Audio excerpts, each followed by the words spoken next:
প্রিয় দর্শক, চলমান খবর লাইভের পক্ষ থেকে আপনাদের সবাইকে স্বাগতম। সাথে রয়েছে আমি রাজীব মিয়া।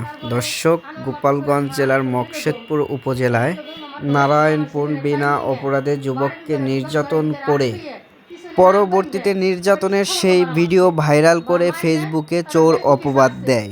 এই ঘটনার পর যুবক লজ্জায় আত্মহত্যা করেন যুবকের পরিবারের দাবি। বিস্তারিত ভিডিওতে।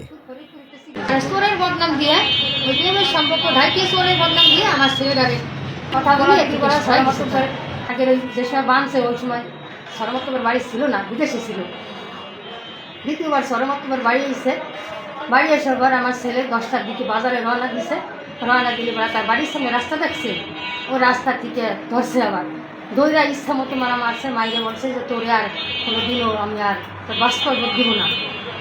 মারার পর আমার কাছে বলছে যে মা এরকম এরকম করছে, আমি তো এই জায়গা আমার গরিব মানুষ থাক, আমার ছেলে দেখেন আব্বাই ভিডিও দেয় যে পাসপোর্টটা দেখায় না, পাসপোর্টের জন্য আমি আর কোনো কথা বলিনি।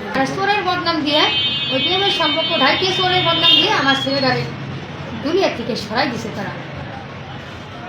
ওরা এত শক্তিশালী, ওদের সামনে কেউ যায় না, কেউ হয়তো কথা বলে না।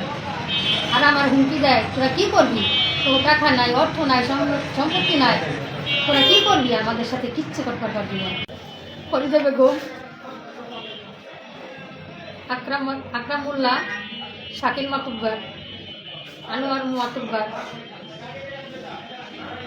5 জন চোরের অপবাদ দিয়ে তারা ফেসবুকে ছাড়িয়ে দিচ্ছে যে চোর চোর চোর ধরছে, কিন্তু ও তো চোর না, ও তো চোর না। তোর ওই যে দিয়েই ডাকছে, প্রেমের সম্পর্ক ছিল, ওই যে ডাইকেই চোরের অপবাদ দিয়েই আমার দাদুরে দুনিয়াতে সরাই দিচ্ছে। ওই যে আমার আব্বা আছে, এখানে আমার আব্বা দিয়ে সরাই দিচ্ছে। আমার বাড়ি, আমার মেয়ে আমার বাড়ি ছিল। ওই সংবাদ দেশে মানে বাবুল ফোন দেখে তাও শিখে আসে। আমি গেছি, আমার তো আগে গেছে বাবুল, তাই দেখি ওদের পিঠমোড়াটা গাছে ঘরের মধ্যে আটকাছে, পিঠমোড়াটা বান্ধা। আমি গেলি করে বাইক করে খামের সাথে বাঁধছে। তারপর আমি কেন শোনেন ও কী অপরাধ করছে, আর বহু লোক আমি বললাম কী অপরাধ করতো, আর দুইটা বান্ধব কোন আমি কোনো শিকার তো আর পার না।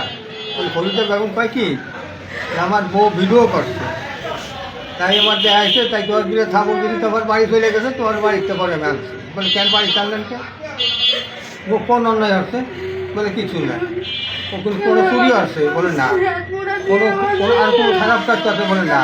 আজকে মোবাইল ঠিক পাঠাচ্ছে আমার ঘরের পাশে এসে সকালে, রাত্রিও না, দামে পর এইগুলি করা পরে শহীদ মেম্বারের মা আর আমি এই দুজনের ছাড়াইছি।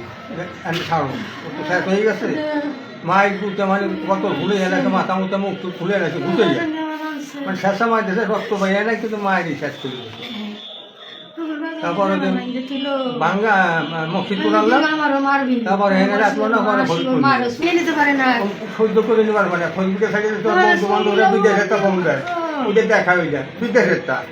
এই কী করছি ছবিগুলো, আর ওই গ্রামের কেউ এমন কেউ বলতে পারবে না ওই ছবিগুলো একটা মোবাইল ধরছে, কেউ একটা জিনিস হচ্ছে, কেউ দিক টাকায় কথা বলছে। আমি বহু দিক গেছি, বহু শুনছি, এমনও বাজার দিয়ে দেখবেন মানুষ এমন কথা বলা পারবে না। ধরো দুইটা ভাই কোনো সময় চুরি চুপটামি, কেউ সাথে একটা খারাপ কথা ঝগড়া গুমরা কেউ সাথে করে না, গ্রামে মানুষ বলা পারে না আমার কোনো সময় আমার কাছে। একবার ওরে নিয়ে কী করছে আমি জানি না, আমি গেলাম যাই এই পিলারের সাথে ওর হাতটা এরকম বাঁধে রাখছে। তো ওর নানা গেল, আমি গেলাম, যাই একসাথে একজন বলল তুমি গেলে ওদের ছেড়ে দেবো না, ওদের ছাড়াই নিয়ে আসে। আমি যাই ওই 2-3টা খবর দিয়ে আসে ছেড়ে দিলে থেকে ওরে নিয়ে আমি চলে আসি। গাইলেছে তুই এরকম দুষ্টামি অন্য তোরে বাঁধে একটা বাপ মাই করতে পারে, এই জন্য আমার ছেলের আগে করতে পারে। তো 1 নাম্বার মেয়েরাও, আমার মেয়েরই তো আমি ঘৃণা করি।